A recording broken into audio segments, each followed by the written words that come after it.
Good evening. My name is Dr. Kurt Shackmuth. I'm Vice President for Mission here at Lewis, and I'm delighted to be with you with 4 members of our Christian Brothers community, Brother Phil Johnson, Brother James Gaffney, Brother Rob Vasilski, and Brother Pierre St. Raymond. We're going to spend some time talking with them, learning from them, asking them some questions, and exploring what it means to be a brother in the 21st century and what it means to serve in this Lasallian philosophy of education here at the university. We're going to begin with some introductions from each of the brothers, and then we'll engage in some conversation. So without further ado, let's go ahead and get started.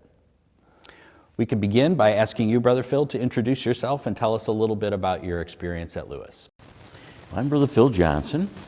I've been at Lewis, I think this is my 31st year at Lewis. They're trying to get rid of me, but they can't. So I remember my first job at Lewis was working in continuing ed.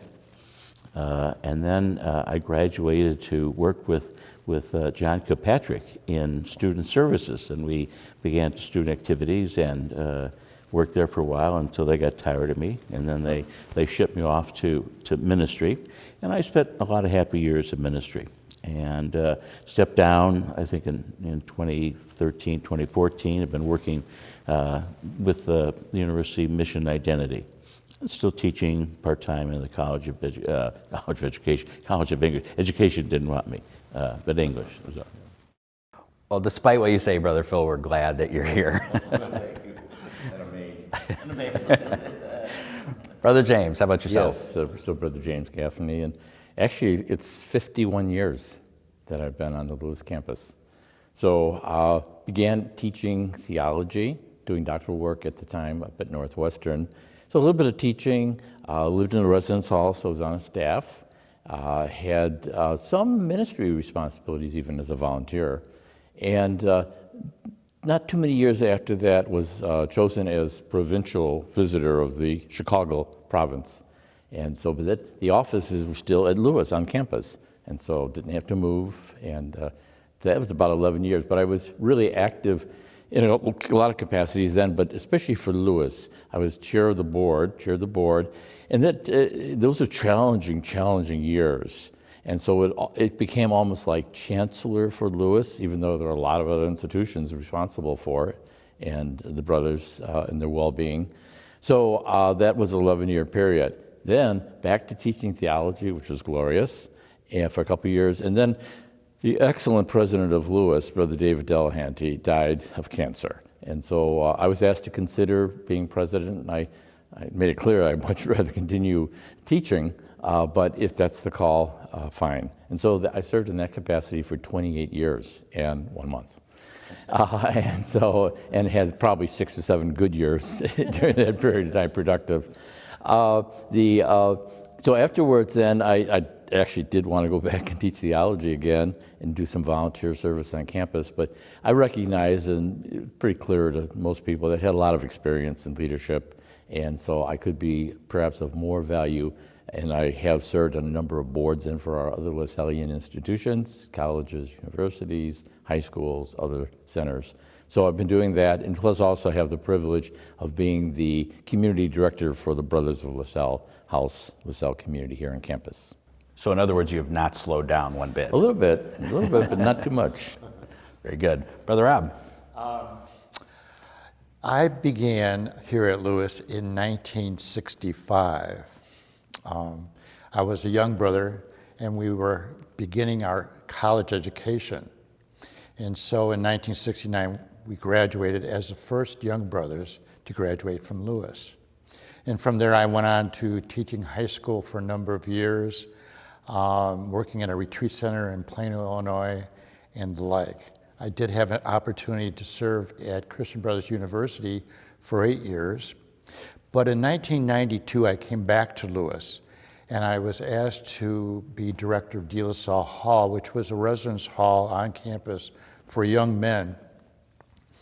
And it was a great opportunity to get to know the kids and to serve them. And we had a lot of good times at De La Salle, as probably a lot of you that are watching this right now can think back to your time at De La Salle at Lewis.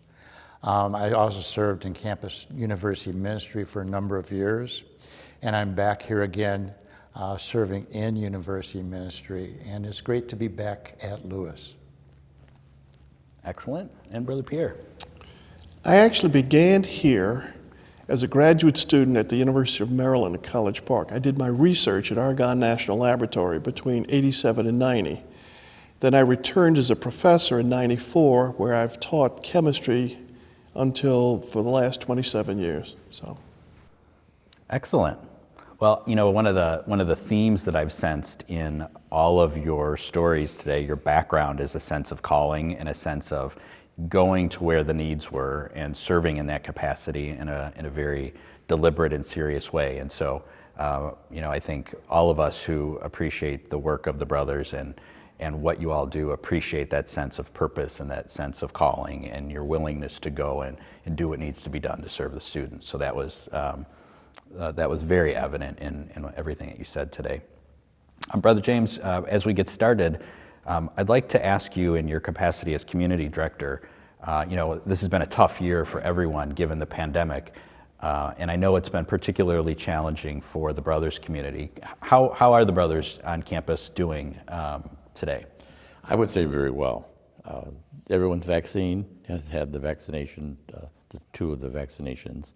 And so our community is gradually opening up to others who are coming with, again, the vaccination and healthy. We were really very responsible, as were so many others on the campus.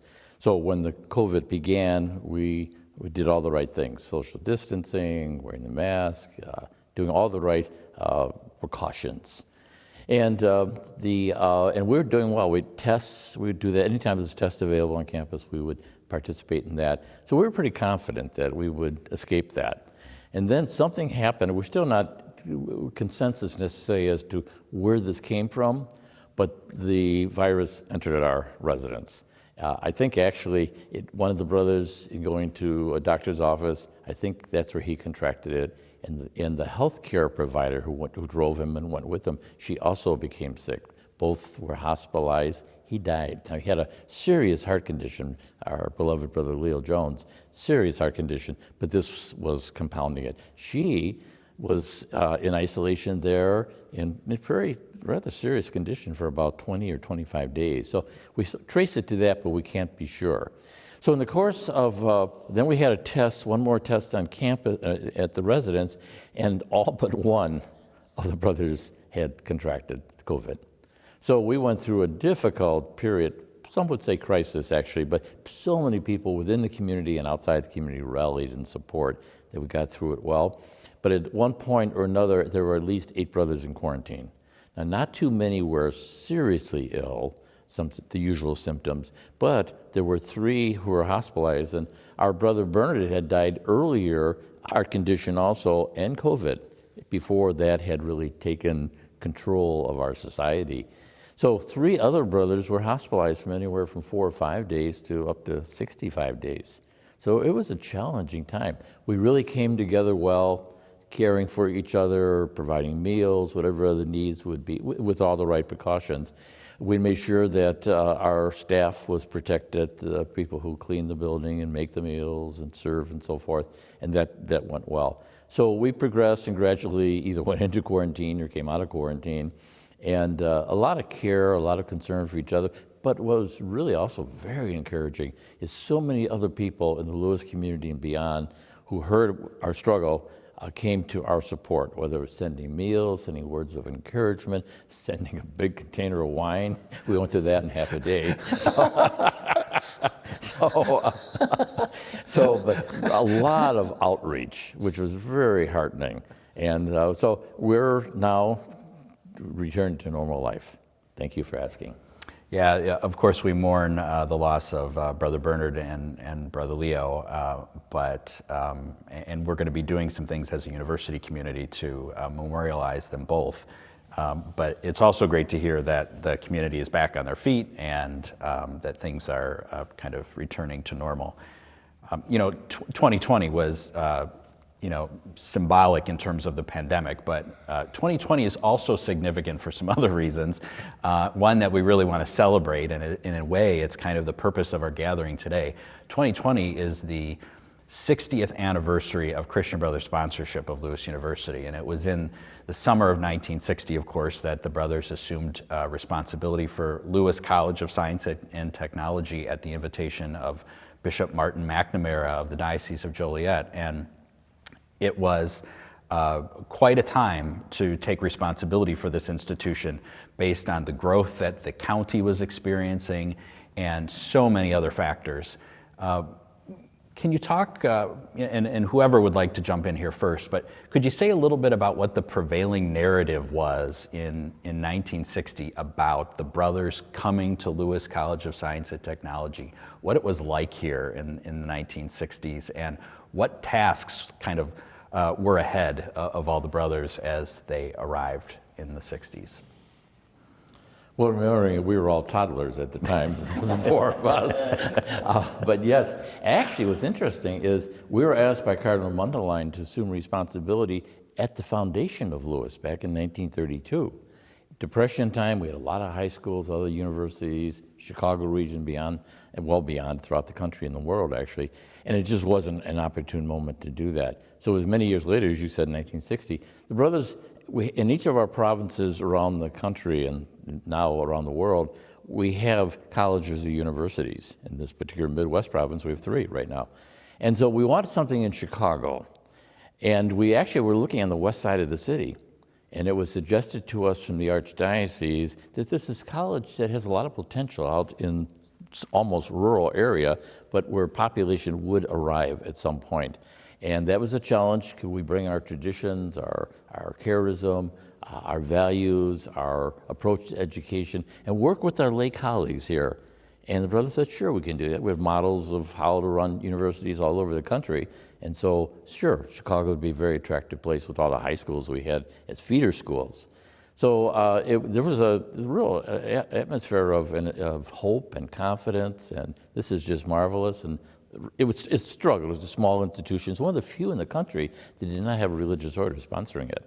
So it brought a lot to it, but typical, we're brothers. The title is that we are brothers to each other, brothers to our Lasallian partners. And so we came with a high level, not us, but our predecessors, but Brother Raymond being one of them, but with a real high regard for our colleagues.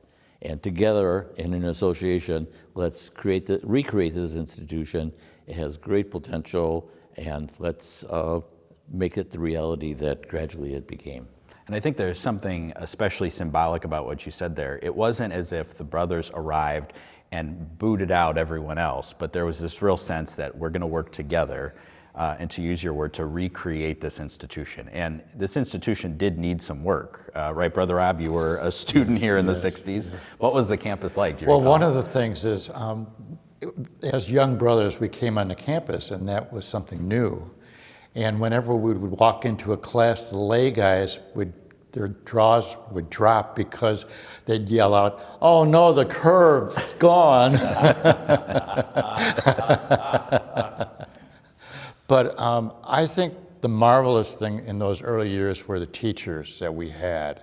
They were really top-notch, and we had an excellent, excellent education, and we were preparing to become teachers. So they were real models for us in those earlier years. The campus was something to be desired about, but we made it through, and today, the transformation, I would encourage anyone that was here in the 60s or 70s to come back and to see the campus. They would not recognize the beauty of the campus today. Yeah, that was really one of the big projects for the brothers when they first arrived, is let's start to collaborate with the existing teachers, but let's also bring the campus itself up to our standards in terms of the classroom spaces and other kinds of environments. And the 60s were also a really pivotal time for the institution in terms of some of the brothers who made a significant contribution to that transformation. So Brother James, you mentioned Brother Raymond McManaman, who at 92 years old is still in the community here on campus. He just retired from teaching this past year, 2020. And he was the first dean of students for the institution. That's quite an accomplishment for him to be here at the university as long as he's been. What can you say about your kind of admiration and respect for him during these past 60 years or so? Well, he was always a good teacher, and I think I go back to what Brother Rod was saying.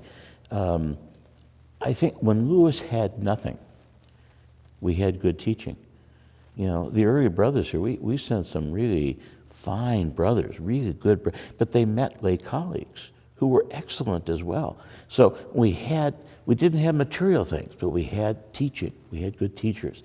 And Brother Ray represents that. You know, I mean, we finally kicked him out of I think what drove him out of teaching was all the technology. You know, really, I mean, he had done some pretty good things for 50 years, 52 years, the classroom kind of thing. But he, like so many other teachers, or so many other brothers, were also just involved in lots of things.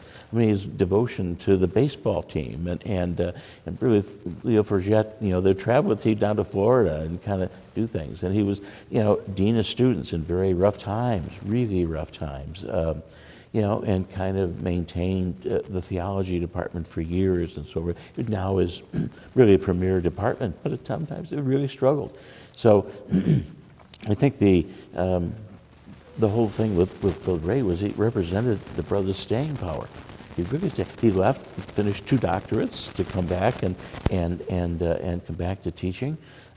His travels were always educational to the Philippines or wherever else going on. Came back with more knowledge, kind of what he had. So it was kind of like his life was devoted to students and to teaching. He loved to teach. He really did. And Brother Louis de La Salle had the college at that time accredited by the state of Illinois, which helped a great deal. Also, it was a new era for education in this area, and it was very profound. So, yeah, the brothers made great impact. Also, in the aviation program at that time, I believe that it was a certificate that was given through aviation. It was not a four-year program. Sure. It was not a 4-year program, and the brothers instituted that program, I believe. Refounded it, really. Yeah. Brother Neil, very much responsible for that program developing, over the years. Yeah, there's such a theme of academic quality and focus on students. That was always, from all of the reading that I've done and all of the studying I've done on our history, that's always been the primary focus. In fact, one of the elements of our institutional saga, if you will, is the sense that when the brothers arrived, it was about academic space and students and the accreditation. And in terms of your own housing, that was always kind of put aside and on the back burner until actually just a few years ago when things changed a little bit in terms of being able to have the kind of the housing that was best suited for the community. In fact, speaking to that, Brother Neil tells a story. The Fine Arts Building used to be the aviation building, and where the ticket office was Brother Neil's office, but bedroom. So he lived there. He lived there, and he could, you have to go someplace, you have to run down, get a shower, come back and do things, and so there was some time. Never didn't complain. I look at they just redid the chapel. And the lighting, and that I remember going up there having to change bulbs. That lighting that was put in by Brother Neil, who was an engineer, and so the wire that could be taken out, fixed, and put back in, a handy way to do it. But for 50 years, they served things going on. But it was just this whole sense of what can we do? What's practical? Let's get it done. It's about academics. It's about how we serve students, and the little, the Army game. Do with whatever you have, the little that you have, do with it the best you can. Well, and there's a certain kind of a practicality, an entrepreneurial spirit, this focus on students and this focus on high quality academics that the brothers brought in 1960 that is still very much integrated into and inspires kind of what we do here at the university today. And I think that says a lot in terms of where we're headed and what's important to us. We just had our baccalaureate mass last weekend, and a woman came up to me and said, "Brother, I want you to know, my brother who was here years and years ago still talks about his education and his reverence for the brothers." She said, "You know, he later on went on to DePaul, but he never forgot the role the brothers played in his life, and he's 80 years old now." Wow. So. Brother Pierre, you spent 20 plus years 27 years. in the classroom. In the classroom here. What are some of your most significant memories of teaching in the classroom?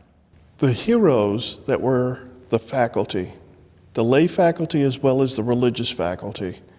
There were times in the 70s where these lay people were given their check and told, don't try to cash it because there's no money in the bank.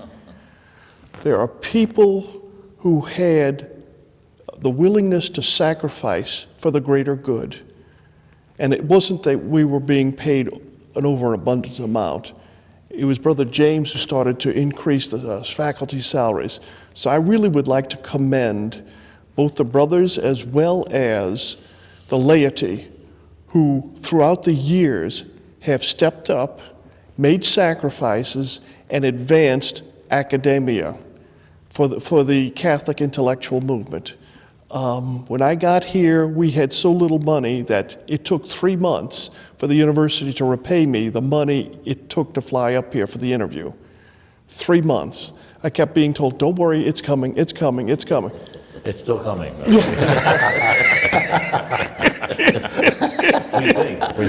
Next week, it's in the mail. Yeah. No, but we were literally working on nickels and dimes. Peter Kosiba, who was the assistant dean at one time, told me that I couldn't buy this instrument because I would have nothing else in the budget. I said, Peter, I've planned for this for a couple of years. We bought everything else that we need. We can make it through the year. We need this piece of equipment. And that was our budget for the year. That was it. So my point is, there are people who are willing to make sacrifices, the laity and the brothers and the priests that have come to help us out. And we really need to commend these people for their heroism. It really talks about the shared mission Yes. of brothers and lay folks together that have made Lewis such a great place to be. You know, no matter where I've gone in the last several years in terms of the public, a word always comes through. My husband went there, my kids went there, I went there. It's a great institution, I love it. I never heard a bad word. It's incredible, the reputation that Lewis has today, because of those people that worked so hard at the very beginning to establish a foundation. And it's a great thing that the laity today can know more and more about the mission, the charism of the founder, which is what we're all about in terms of education here at Lewis. You know, there's a significant population of Lewis alumni who remember this as Lewis University, or even Lewis College, a Christian Brothers University. But they might not be as familiar when they come onto campus today, especially if they haven't been here for a while or haven't looked at our website, and it says a Catholic and Lasallian University. Brother Phil, how do we explain to alums maybe from the 50s, 60s, and the 70s who are familiar with the Christian Brothers University, how do we explain what Lasallian means to them today? We can't. We can't. We don't attempt to either. Well, it's very interesting. Only in the United States are the Brothers of Christian schools known as Christian Brothers. In every other English-speaking parts of the world were the De La Salle Brothers.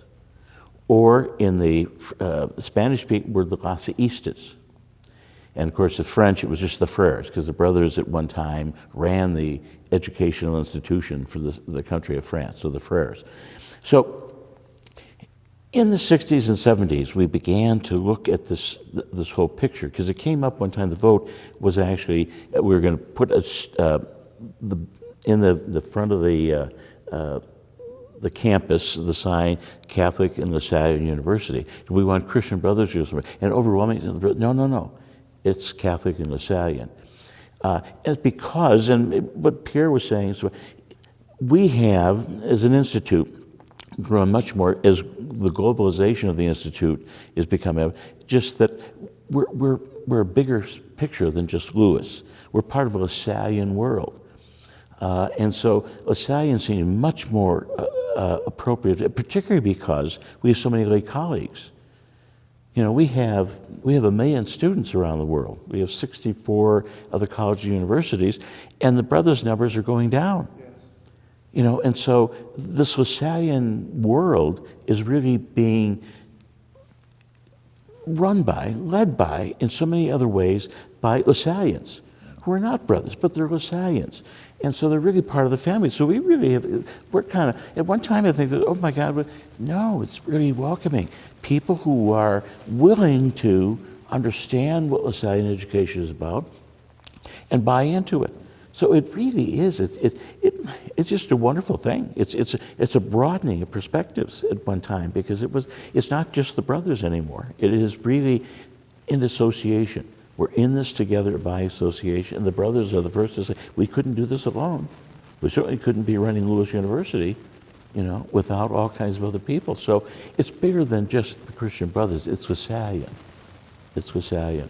And I think that's what, when the name was changed, but also represented a bigger awareness of what really is happening to De La Salle's world. Okay. It's interesting, around the world, and Brother Philip referenced the 64 or 65 universities, and that number is growing. In many sections of the world, the universities any of the high schools are known as LaSalle. LaSalle Bacolod in the Philippines, LaSalle in Bolivia, LaSalle in Bogota, and so forth in Colombia. All over the world, it's LaSalle. In the United States, and actually the university part of the Brothers of the Christian Schools pretty much began in the United States. So Manhattan College in New York, or LaSalle in Philadelphia, or St. Mary's College of California, St. Mary's University of Minnesota. But so higher ed really began here, and the Europeans didn't quite know what to make of it. Was it authentic? We should be teaching high school and elementary school students, and with particular regard for the needy. Is this kind of an intellectualism and elitism? But gradually they embraced it, and now 40% of all of our students are in universities, Lasallian universities. We used to say the graduates were the brothers' boys, and the older graduates loved that title. I'm a brother's boy. But obviously we became co-ed in almost all of our institutions, and so that changed. We were, according to former Superior General, Lewis was the first institution of the thousands in the Institute of the Brothers of Christian Schools. We're the first one to use the title Lasallian. It began here. So we embraced that, together in association, shared mission. Used to be, well, come and share our mission. No, we share together a common mission. Yes. In fact, it's interesting. I remember years ago, this back in the 80s in Rome, and there was a brother from Malaysia that was there. And the brothers have a number of very big schools in Malaysia. And I said, they said, oh, they're Lasallian. They said they're 99% Muslim. Yeah. And the brother visits once a month or so, but it's very clear we're Lasallian. We're Lasallian. So it means something. It really means something. And you know, I often think of, and I've talked about in orientations and other kinds of presentations, I think of the brothers as individuals who are walking alongside partners in terms of their, you know, accompanying them in their understanding of the mission. And I appreciate what you said about shared mission, not that it's our mission and it doesn't belong to you and that it only belongs to us as the brothers, but instead the sense that, no, this is something that we all do together, together by association. You know, I know all of you are only in your 30s and 40s. Bless you. Get the glasses. We have talked about, you know, there is the average age of the brothers continues to go up, and that there are fewer and fewer brothers around the world. However, I think it's important to note that there are still young men that are considering the brothers, that are in the process of joining the brothers, and that are discerning vocations as brothers. Brother Rob, can you just say a little bit about the promise of some of these young men in terms of advancing the mission going forward? Sure. We presently in the country, we have about 15 young brothers in various stages, and they're all doing well. Right now, we're looking at some changes in terms of how we train those young brothers and so forth, and what they can bring to the educational model within the country. But it's very encouraging. There's fewer, but those who come pretty much stay. Whereas when I was a young brother, we had big numbers of young brothers, but they didn't stay.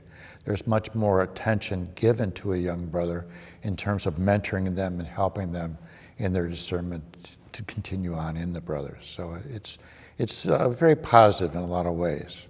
Well, and when you joined the brothers, you joined as a very young person, but I think the average age of some of the new novices tends to be a little bit older, right? Mid-20s or so, right? Mid-20s, early 30s. With at least an undergraduate degree, perhaps a graduate degree already. Yes.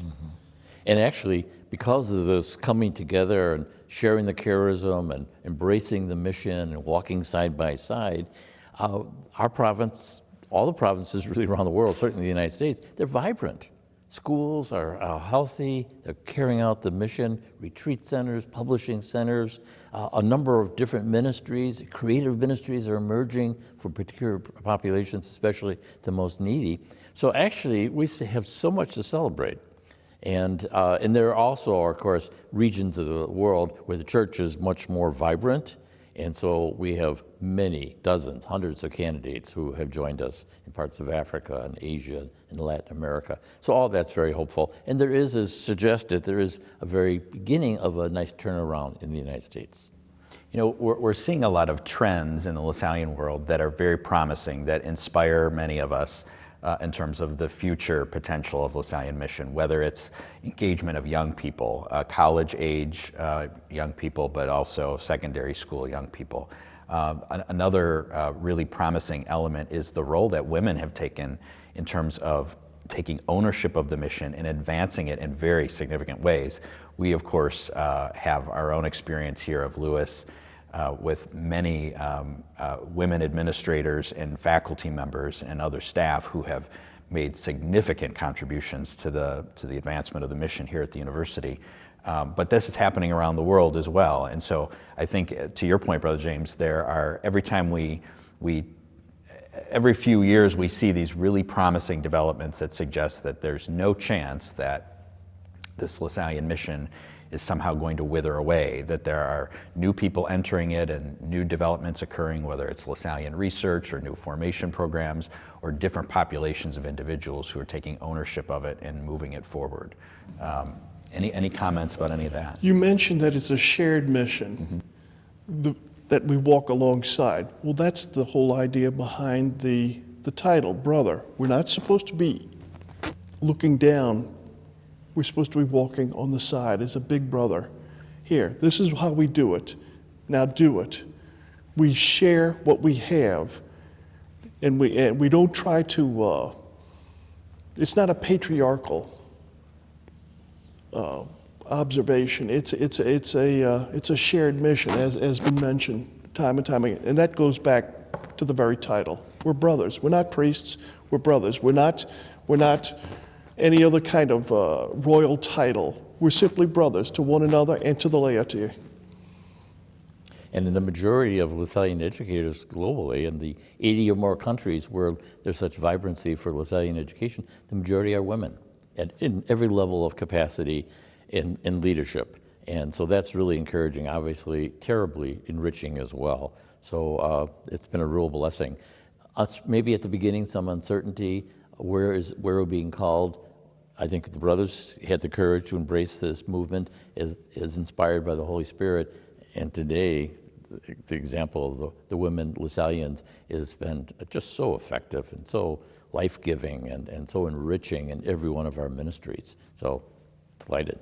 In the last 10 years, the research done on women's influence in De La Salle's life, started by Brother Jared Rummery, got a woman who would work for the brothers in Australia for many years, and they've met a couple of times around the world. But I mean, incredible influence that they had on De La Salle's life that we're just beginning to discover. So that enriches also, if there's any hesitancy at all, to invite women, because we were an all-male group, is gone. It's long gone. This is really, even in De La Salle's time, and we didn't always know it, that was a great influence for women, helping him have insights into how things get done and and getting things done.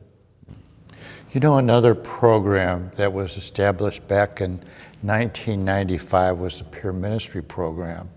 You know, we're called as brothers or lay teachers to help students intellectually, morally, and all that.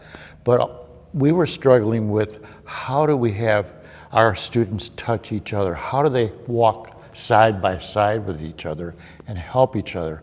And so we came up with the program called the Peer Ministers.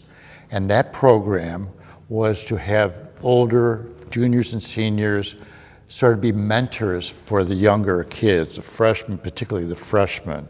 And I'll never forget, it was the second year of the program, a young man came up to me and said, "Brother, I want to thank you for the program." I was coordinator at that time.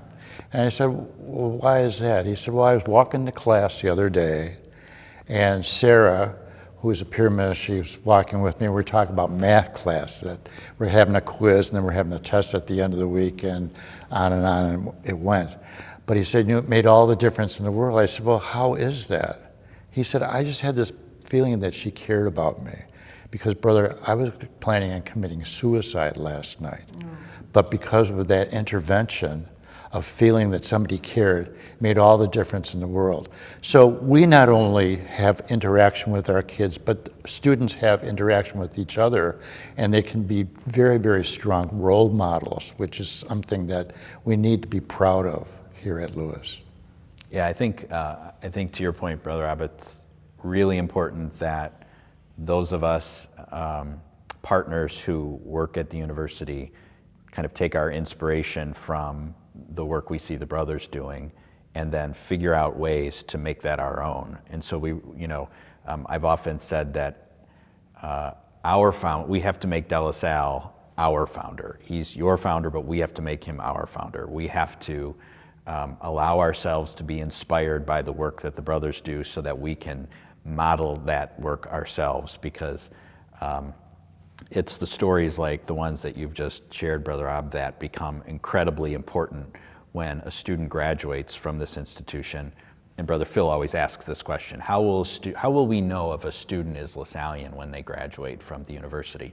And it's the kinds of experiences that they have at the university that help to create that sense of their identity as a Lasallian. How are they cared for? Not to embarrass Brother James, but a couple years ago, there was a young man that was graduating, and someone asked him, "Well, what were the things that really impressed you about the university?"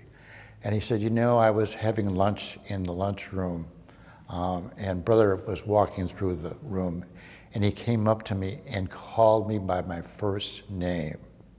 He said, "I will never forget that a president of a university knew me by my first name." And he said that made all the difference in the world. Did the student mention, though, that Brother James ate his lunch? So, Well, that's... Or as I call them, "Hey, boys." Well, I'll tell a story. I've never told this to James before, but on retreat, Brother James is still president, okay? And so on retreat, on the Koinonia, we have an icebreaker and little bingos. You have to, can you spell something backwards? Can you do it? And so one of them is, can you name the president of Lewis University? And then one guy came up to me and he said, "Brother, can you sign?" I said, "Well, you could sign this too." I said, "Well, no, you don't know who the president is?" And he said, "No." I said, Brother James is the president? That's impossible. No, it was wonderful. He said, "How could this man who seems to be with us all the time, and he's the president? He's got time to do that?" I mean, that was a wonderful thing. I took it only as a good sign to the thing that the president could be doing all this. This is how a president acts. This is wonderful. well, and in my experience of knowing all four of you, each of you are known for particular ways that you live out the mission, whether it's Brother James and his focus on getting to know students on a first name basis, or, I had experience of living in De La Salle Hall with Brother Rob, so I know that he's good at bringing students together and building community. Brother Phil has taught me huge numbers of things about what it means to accompany people in terms of their orientation and understanding of the mission. And Brother Pierre just scares me, frankly, but that's okay. No, but Brother Pierre is known for his commitment to making sure that students get the support they need to be successful in class, and he's always bringing to the attention of our academic support staff struggling students so that we can walk with them and accompany them. And so you've all taught me things, and I think you've all taught members of the Lewis community, whether it's students or employees, how important it is that we accompany students on this college journey, and that's so important. Last question for you.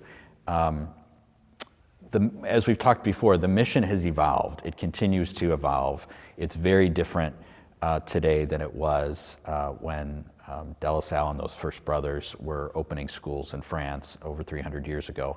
And De La Salle never imagined opening institutions of higher education.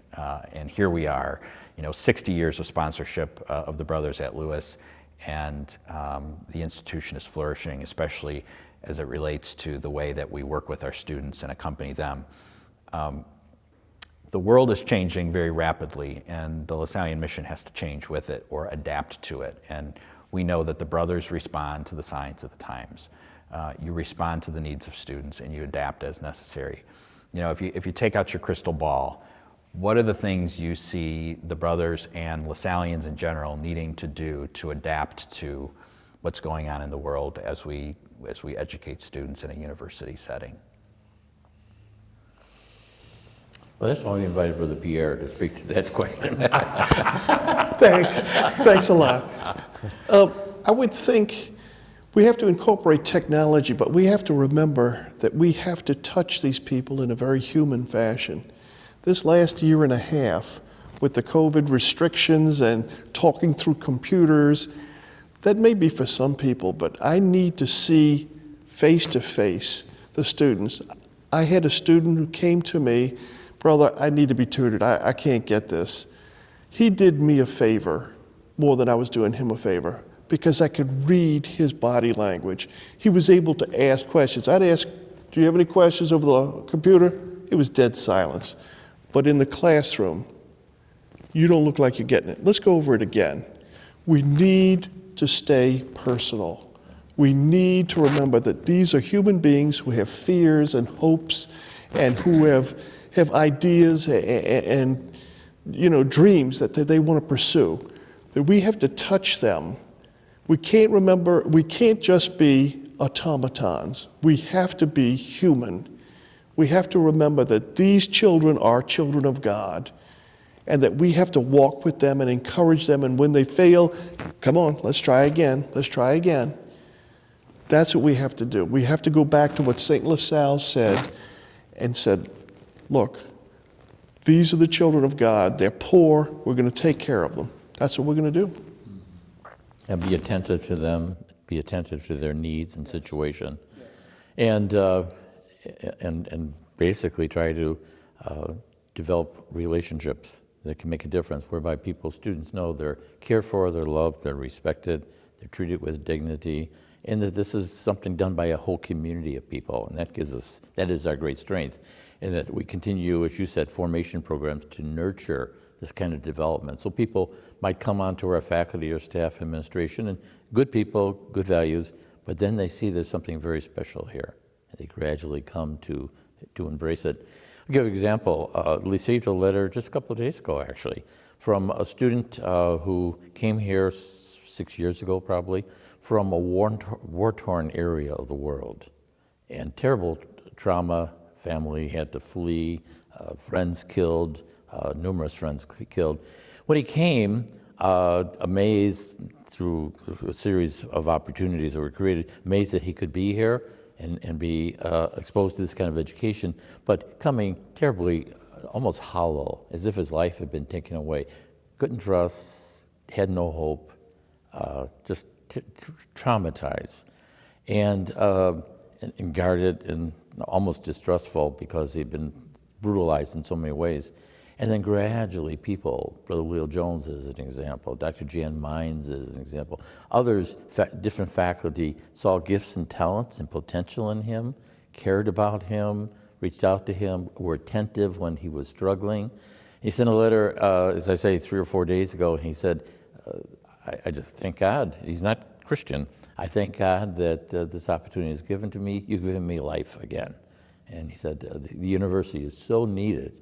His situation may be more extreme than a lot of the students that come, but he said, so needed, and potential impact on people is just so magnificent. He said, I have a life, I have hope, I have people who care about me, and it's a whole new beginning. So less dramatic instances, but a lot of students can tell that same story. You see them, interestingly, at graduation time over at the Encounter statue at De La Salle, and the symbolism of that and the discernment of what the future and where the Lord's calling them and gifting them for. So all that's pretty marvelous. And if we can just sustain that, I think Lewis will be a very healthy institution for many, many years. That letter that you received is the reason why we do what we do. When we hear those kinds of stories, we're affirmed in our sense of why we do the kind of things we do. And the research is saying that. How do we reach the Gen Zs and so forth? It's relational.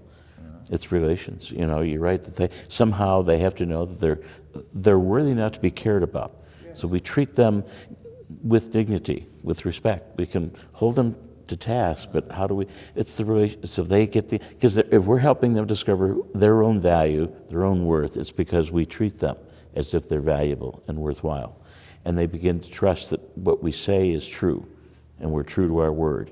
I mean, I think this whole world is lacking trust right now.